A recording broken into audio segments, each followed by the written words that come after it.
Welcome everybody to Thursday's in part of Enrichment Week, and today we're going to be looking at the topic of working in forensic accounting.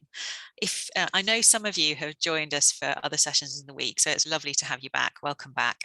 If this is your first one, I'm Jenny Pelling. I'm the Director of Apprenticeship Development and Diversity at Kaplan and have been running these personal development sessions.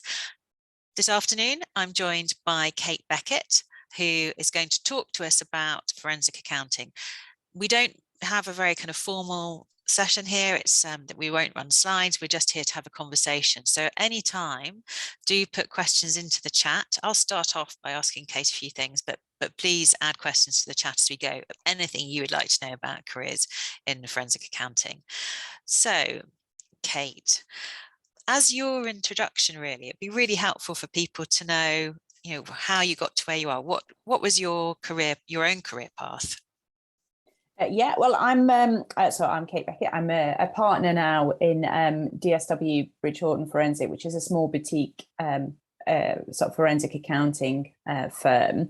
But yes, I started my career in Deloitte as a sort of in audit, starting with the ACA qualification.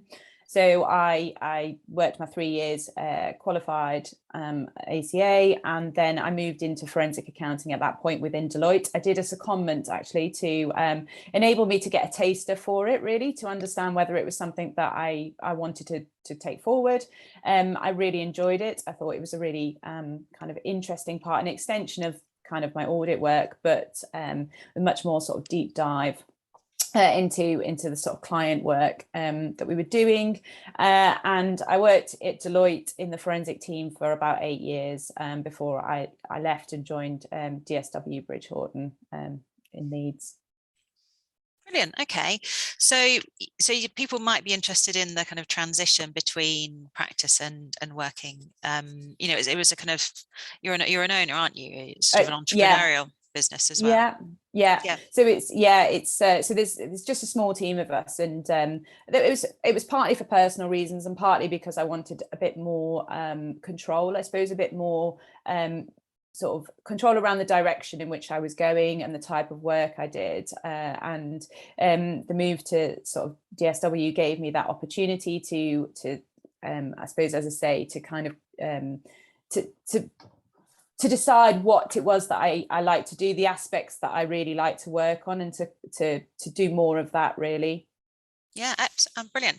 So if we are coming to this topic fairly new, and a lot of people have heard the expression about forensic accounting, but they might not know the details. So could you just share some insights into the kind of work that you do, Kate? And there's probably not such a thing, but a typical day in your life. No, absolutely. I think you probably find that across most aspects. But so I mean, it's not necessarily as exciting as the name suggests. There's no dead bodies involved, but it's certainly, I find it probably the most interesting kind of part of accounting. So I mean, forensics in its kind of pure basic is the examination of evidence. So a lot of what we do is around forensically examining kind of information. So it's a much more of a deep dive into sort of the numbers or the information than you probably find in some of the kind of broader aspects. So some of it can be likened to audit, but as I say, with a much more sort of focus around a specific area.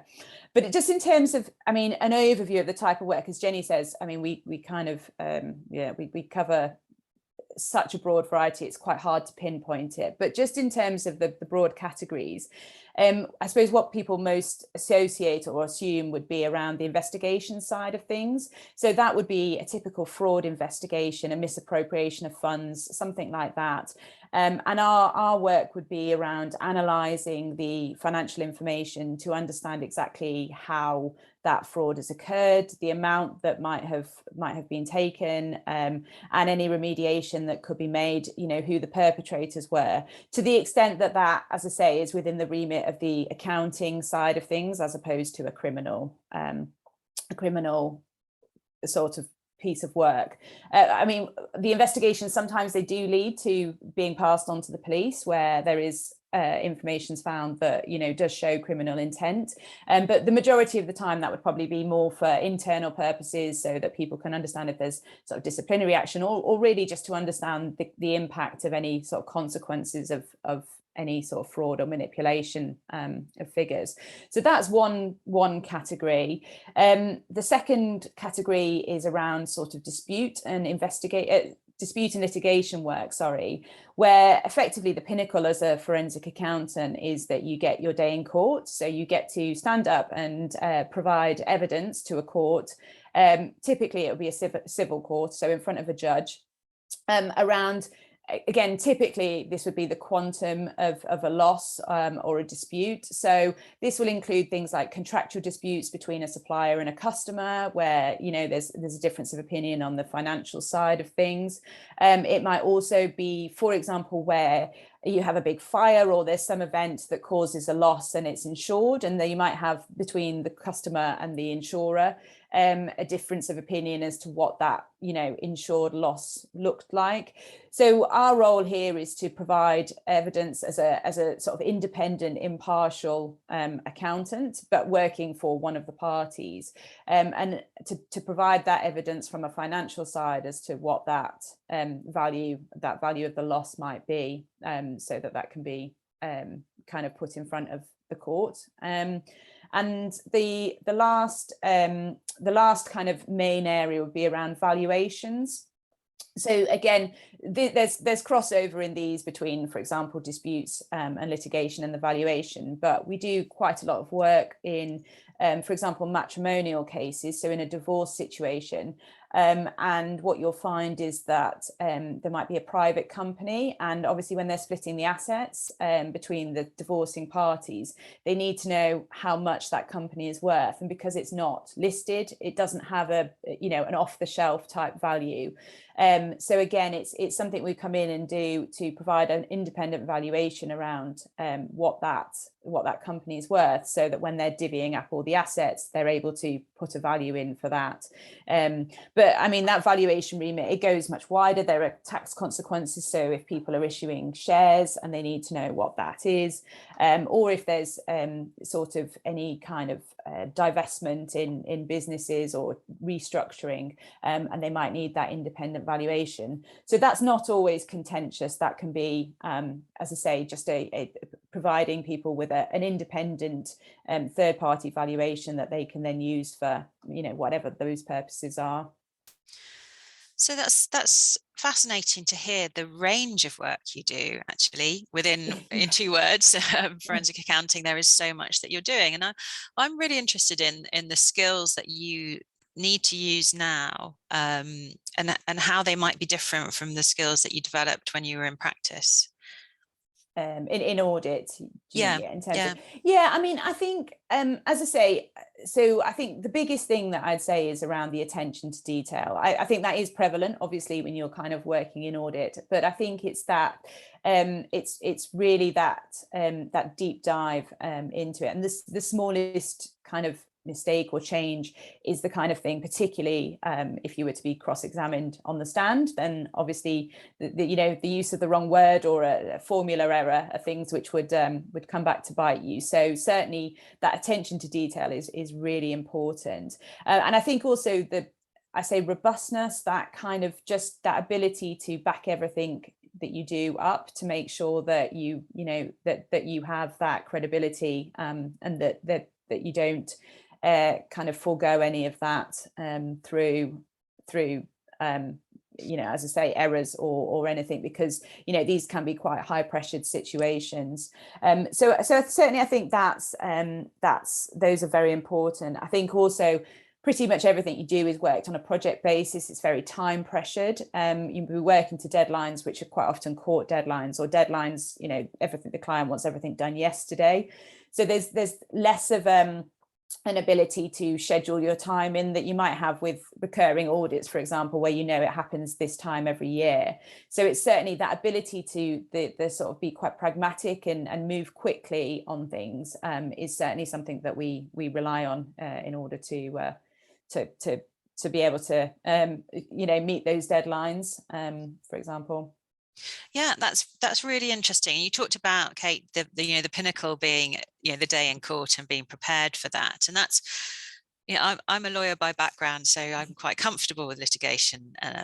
But if you haven't been in that role before, what kind of development do you have to prepare yourself for cross-examination?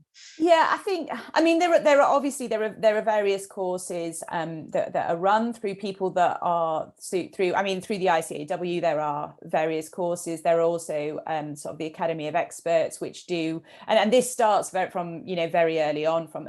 It's also about how to write reports, because a lot of what we do is you start off with a written report, which is what you're then kind of cross-examined on in court. So it's about making sure that that report is robust in the first instance and evidenced, etc. So I think there's and as I say, that so the training starts very early on, and also I think a lot of it you could say is just on the job. For example, if people in my team who are working for me, they might do something and I'll say, well, why did you do that?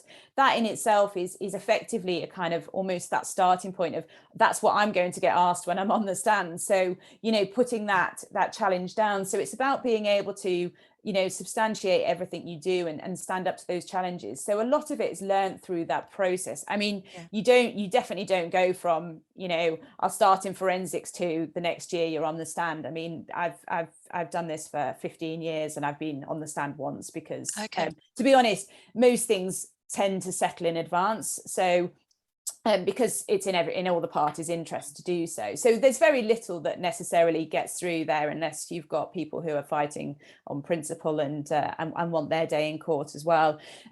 So in some ways, even when you're very experienced, you don't necessarily have that much experience of being in court itself, but the elements of work that lead up to that mean that by the time you get there, you should be in a position where you know everything, you've done everything, you've kind of gone through those challenges internally just through preparing the report and having those conversations with the lawyers, with the barrister, with the client, etc. So ultimately, whilst it is the pinnacle, it is effectively just the culmination of everything you've done to get to that point. Yeah, okay. We're just going to pause on my questions because we're getting some questions in now. So somebody, and I'm sure lots of people are thinking this, it sounds really interesting. How do I go about getting into this field? So one particular question on that theme is, someone who's not, an apprentice who's studying ACCA, not in a forensic accounting role, but really interested, and they would like to move across, but they don't have any prior work experience in the field. So what would be your recommendation or advice for somebody who wants to get into forensic accounting? Yeah, I mean, there's a fairly small pool of forensic accountants. It's not as widespread as a lot of the other parts of accounting. So, but at the same time, there are therefore very few experienced forensic there's a lot of people, there's very few people with the experience, and it's quite rare, for example, to train in it. We actually now take on an apprentice. We have an apprentice, but most people you'll find you would qualify first in either ACA, ACCA or similar, and then look to move across. And for me, I think if the opportunity is there within the business that you work in, I think it's really good if you could get a secondment, because I just think the opportunity to try something before you commit to it fully is always great. But I appreciate that isn't the case for a lot of people. I think, to be honest, a direct approach, I think looking at which firms in your area, which businesses do forensic accounting. But I think as a typical rule, forensic accounting firms will look for people that have experience in accounting, not necessarily expecting people to have experience in forensic accounting. So I don't think that is a barrier at all. I think if you can demonstrate that you're that you've got the skills required, and a lot of that is around just the interest that you've got, as I say, things like that you like that deep dive, that sort of attention to detail, you like that kind of project work. I think then there's no reason why you wouldn't be considered. As I say, it's very rare that people train in it, so ultimately everyone is in the same position coming. You come with a small amount of prior experience in the broader accounting field, and you know, it's about demonstrating why you think you'd be good at it and what interests you about it. Yeah, brilliant. Sort of similar, but is there any preference as an employer between somebody who's done ACA and ACCA? I don't think personally, to be honest, I've worked with people that actually don't have any accounting qualifications, but if you have the right mindset and that investigation kind of mindset, then, you know, I don't necessarily think that that those things necessarily distinguish. You know, obviously, if you're the litigation side of things and the valuations, the accounting experience is really helpful. But no, I don't. I think, you know, there will always be certain firms that might have their own requirements. But I think the industry as a whole, absolutely, there's no specific requirements for it to be ACA or ACCA or anything specific. That's good to hear, because we've had a couple of other questions from people who are doing ATT, CTA, so the same sort of information applies there. Okay, so another question in from Samuel. So I'm studying ACCA and working in the education sector in financial services. Would that disadvantage that person as opposed to someone who's not worked in practice? When you say not worked in practice, so working in the education sector, training to become an accountant through an apprenticeship in the education sector, but not working for a Deloitte or a PwC. Yeah, I mean, to be honest, I think again, it comes back to the individual firm that's looking to employ, and I can't speak for everyone, but certainly I think one of the big things for us is around sort of people's commerciality and your ability, because actually, if you take, for example, valuations, you're looking at a business and you're trying to value a business, there isn't really a specific formula. There are lots of formulas, but there isn't a one size fits all. And it's really about understanding the drivers of those individual businesses. So commerciality is really important for us, because it's about getting underneath the skin of those businesses. So actually, I think that you can look at it both ways. Obviously, people in practice, you'll have had, you know, experience of lots of different businesses, but that will probably be quite surface level introductions to those businesses. Whereas if you're working in a specific sector or specific, you know, you're actually in industry, then you're actually living that day in, day out. So, you know, it could be argued that you have a better perception of actual real drivers and that within your own kind of industry, which can be you know, kind of I suppose extrapolated across, you know, across other industries. So again, you know, I honestly would say that from our point of view, and as I say, I can't speak for everyone, but I do think it's about the individual and what you can bring to it, and whether you have the right mindset and the right skill set, and the right sort of, you know, you're driven enough, rather than you've ticked 3 boxes that this is your background. Yeah, absolutely.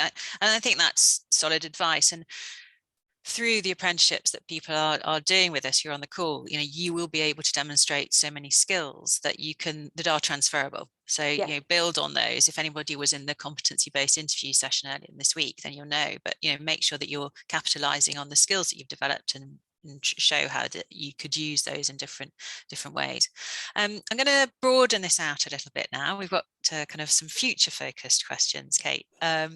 So similar, so I'm going to combine the people who've asked this one, which was, how does the role of the forensic accountant to change in the future? Particularly, does it become, you know, more important in digital money frauds, for example?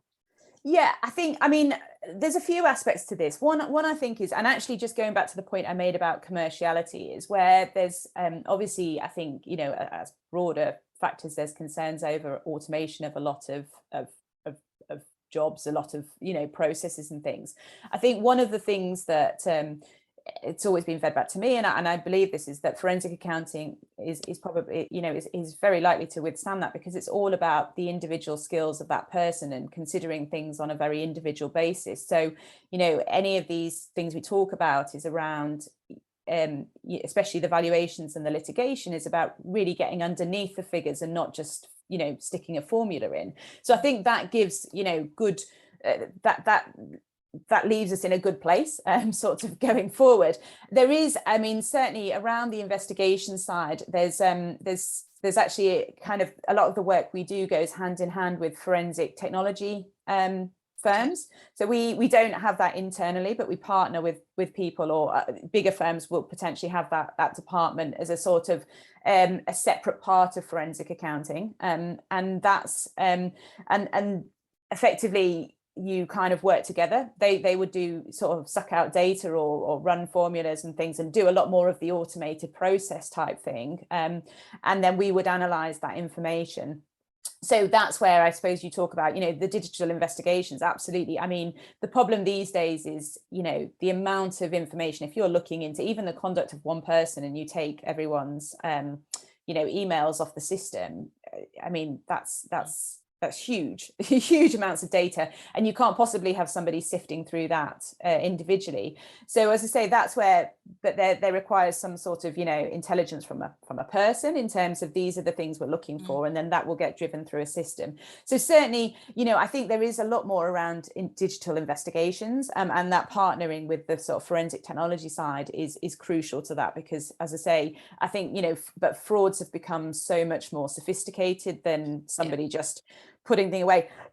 Now, the advantage to that is that there's a paper trail everywhere now. No one can just, take a handful of pound coins and run off with it, because, there's nothing to, to kind of verify that, because these days, because everything is going through systems, then, there's that paper trail means that evidence is there. It's just getting hold of it. So, I think there is always that look at, things moving digitally. But as I say, I think that gives a huge amount of opportunities to the work we do. Yeah. Good to hear. Okay, a couple of other questions. One, I'm not asking you to divulge your own, but somebody is interested in the sort of salaries that are available in forensics. Is there anything that you can comment on, maybe the difference between having worked in practice and now, or any insights that you can share? I mean, I think there's again, it comes down to the different firms, but I think there are, market rates similar to all the others. I mean, inevitably, big four firms will probably, certainly at the top echelons, will be paying more. But up until that kind of level, I would expect market rates to be broadly similar. Forensic accounting is, as I said before, there's not a huge amount of people in there. So actually there's quite a lot of competition for people that are there and are skilled, because inevitably it's a supply demand on that basis. So I think, I would say that from my own sort of perspective, understanding, I think that practice, whether that be sort of big or small, there are inevitably variations, as there are with anything, but I think they are broadly aligned, certainly up into those sort of partner regions where perhaps there's a bit more distinguishment, and I think it's again, I think there are differences between different parts of accounting, but broadly speaking, I don't think it differs significantly to other advisory aspects. Yeah, thank you. A couple of people are interested in how niche it is and whether the chances of success. Now that's a hard thing to answer, isn't it? But it is niche compared with other areas of accounting and insurance and tax. So it is niche, but there seems to be growth. Yeah, absolutely. I mean, just from a personal perspective, and I think our revenues have grown about 30% the last 2 years, sort of each year. So there is absolutely that need. I think there's a need for things. There's a growing need for things like valuation work, where historically maybe people did that internally, but with kind of much more regulation and kind of checks and balances, those independent requirements are certainly, we've seen a lot of growth in those areas, and whether that's for inclusion in the accounts that will then be audited, whether that's for as I say, HMRC tax purposes, whether that's because somebody just wants there to be an independent view of it. I think that happens more and more.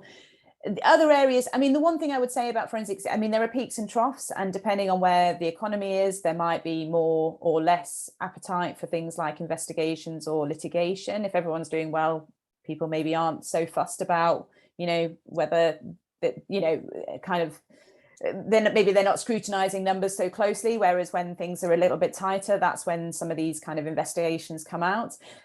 But what I would say is that there's pretty much always a market for it. In terms of, there is always something happening. People will always be conscious of the purse strings on their business, so they will want to follow up on. There will always be disputes and litigation. Sadly, that's the world we live in. There will always be investigations because there will always be some wrongdoing. So unlike other areas of accounting which might have, for example, transaction services, when markets are going well, there's loads of mergers and acquisitions, there's a lot of work, but when things slow down, suddenly all that stops.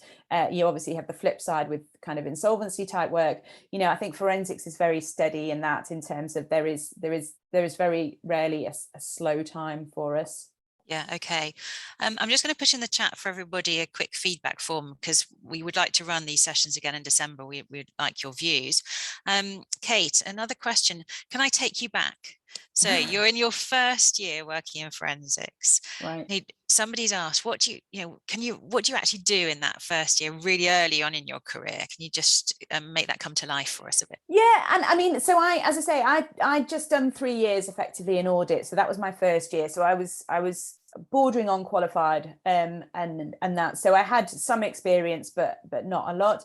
To be honest, the teams in forensics are quite a lot smaller, so I felt like I was given a lot of responsibility, in a good way, a lot of kind of free rein to go and do my work. I think certainly one of the things that really attracted me to it was being able to problem solve and come up with ideas. So because there isn't necessarily a set formula, everyone's ideas, everyone got to contribute regardless of level. So actually I found that whilst ultimately my ideas might not necessarily, for how we do this, might not necessarily have been taken forward, they were certainly considered as part of the round and not necessarily just excluded. So I felt like I had a really big part in that from that point of view. But in terms of, one of my first jobs was a really big litigation matter. Actually, it was involved a football club, so it was really interesting. And as I say, I got to do a lot of the analysis myself. I was working with a small team. I would do work, and it would then move up the chain and get reviewed and be taken into part of it. But what I did feel as well is that I got to be part of the whole project, the whole claim. I got to work on lots of different areas and got a really good grasp of that, and had really good kind of response. Sort of, I spoke with the client a lot. So actually, even though I felt quite junior at the time, and the client was obviously quite a very important person in the context of it, I was given a lot of kind of face time on that. So I think I felt like I grew really quickly because of getting that experience at quite an early level. So I think you get really involved. There's not really a hierarchy of you're just going to do data inputting because you've come in. It's the first year, you're expected to contribute just as much, and I really like that. That must be really attractive. I'd want that too. We've got time for one last question, and that's Back to the Future, not the film, but somebody is asking, as a follow-up to a comment you made earlier about the future, do you think the introduction of AI has made the role in forensic accounting easier or more difficult from a perspective of fraud prevention? Interesting. I think I think it's, in some ways, I think it's probably made things easier because I think there is perhaps less rigorous controls and there's more opportunity to do that. Insofar as I think because things are process driven, there can be perceived to be less of a need for maybe sort of more eyes on. And I think sometimes actually those really simple checks are the things that can be the difference between identifying something or not. But on the flip side, I think that there are, if you then have the right controls in place, I think that they can be really effective for spotting things that, as I say, given the volume of information, it would just be impossible to do on a level. So to be honest, it's a bit of a funny, I think it absolutely depends on how much investment businesses are prepared to make in terms of preventing it. And I think that's probably where the big deviance comes, in terms of people who think it won't happen to them, which unfortunately is a lot of people, compared to people who are prepared to invest in it, perhaps feeling it's a bit of a wasted cost, but actually the results of fraud can be huge. So as I say, I think if you're prepared to put the right controls in and to accept that these things happen, then it would provide a great saving in the future. Yeah. Kate, we've run out of time. Sorry. No, don't apologise. That was talk amazing. all day about it. It flew past. So huge thank you to you, Kate, for taking us into your world. I really feel that you have opened up our knowledge of this career. So thank you on behalf of everybody for doing that. And for people who've been here today, thanks for the very lively chat and questions. We've had some great questions and look forward to seeing you at sessions for the rest of the week. I'll stop the recording now. Thank you so much, Kate, and everyone. Bye. Thank you.